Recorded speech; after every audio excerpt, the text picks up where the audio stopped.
আরেকটা কথা বলার আছে আপনাদেরকে। বেশ গতকাল থেকে কিংবা তার আগের দিন থেকে একটা ভিডিও বেশ ভাইরাল, যে ইংলিশ মিডিয়ামের একটা মেয়ে বাবা মার নামে কেস জারি করছে, মানে আদালত পর্যন্ত বাবা মাকে তোলা হয়েছে। শুধুমাত্র তাকে নাকি মেন্টাল প্রেশার দেয়, তাকে অনেক করে। আমি যতটুকু মানে বুঝতে পারছি অনেকগুলো ভিডিও দেখে, যে সে তার একমাত্র সন্তান।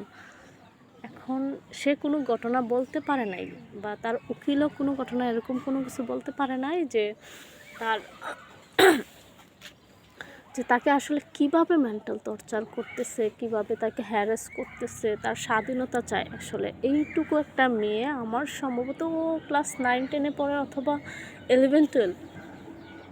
ওর কিসের স্বাধীনতা?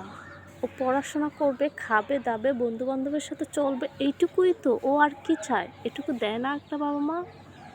আমি অপরপক্ষের বক্তব্য শুনি নাই, কিন্তু এইটুকু সবাই পায়। কিন্তু ওদের, আমি যতটুকু জানি, যে টাকা পয়সার তো কোনো সমস্যা